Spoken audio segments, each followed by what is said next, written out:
We are about to meet a family dealing with a very modern and very difficult dilemma. Their little boy, from the time he was just a toddler, seemed much more settled and happier as a girl. Nightline's Cynthia McFadden sat down with them and a lot of other families struggling with this for a special primetime Nightline airing tonight, and she joins us now. Good morning, George. Yeah, it's a fascinating problem. These families were wonderful to let us into their lives.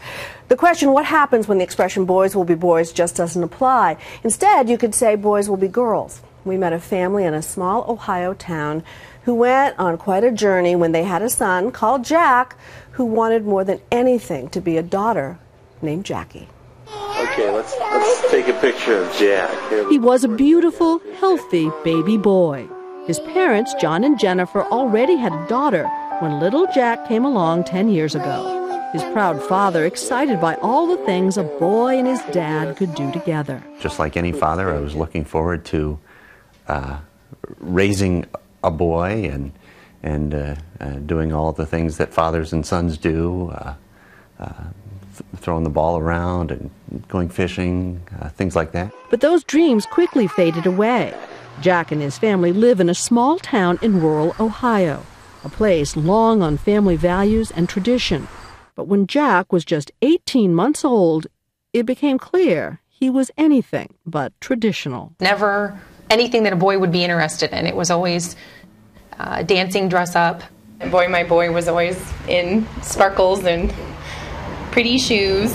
And I tried to get outfits for boys too, the firemen, the G.I. Joe. We had superhero costumes.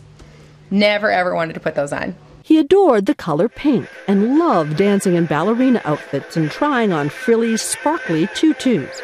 At birthday parties, Jack lit up when he received brand new Barbie dolls,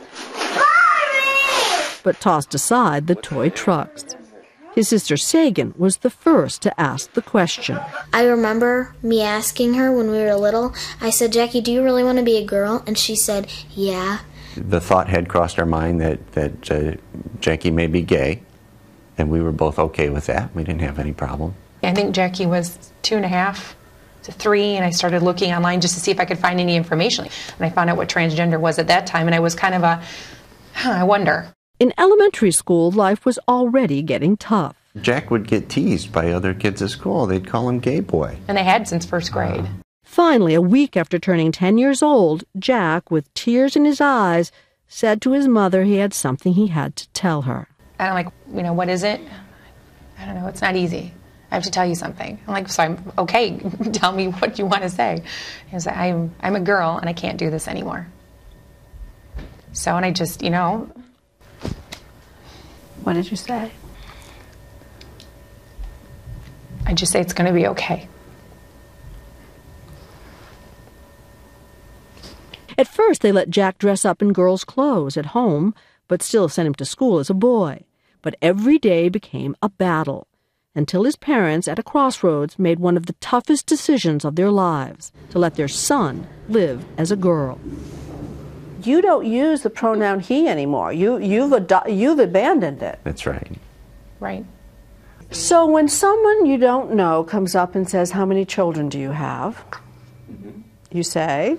Now I say I have 2 daughters. Jack has now become Jackie, and when I met her, she seemed like a normal, happy 10-year-old girl. So this is your room, huh? Yes. Oh, that's cute.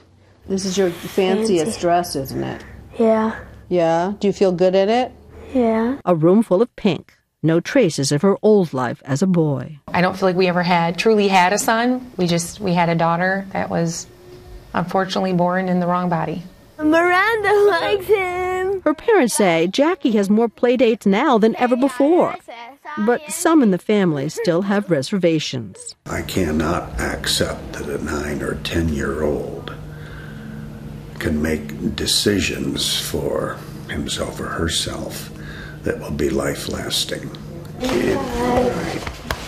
Bye, Grandma. Bye, Grandpa. Love you. See you. I knew I was a boy when I was 2 years old.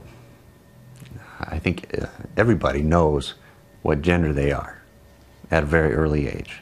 Bye-bye. Everyone knows the road ahead will still be a difficult one. Are there still things that go through your head that make you worried, sad? One of the biggest worries is, will Jackie find a mate, find someone to love. I worry about that too, and I worry that she might be discriminated against in a workplace. When you look in the mirror, who do you see? A girl that's a person. You see a girl that's a person. Yeah. Ah, Jackie. Tonight, also, her parents deal with the complicated issues, George, that emerge as she heads towards puberty, whether or not her puberty should actually be blocked. A very difficult decision ahead. Okay, Cynthia, fascinating stuff. A lot more tonight. Primetime Nightline, My Extraordinary Family, airs at 10, 9 Central.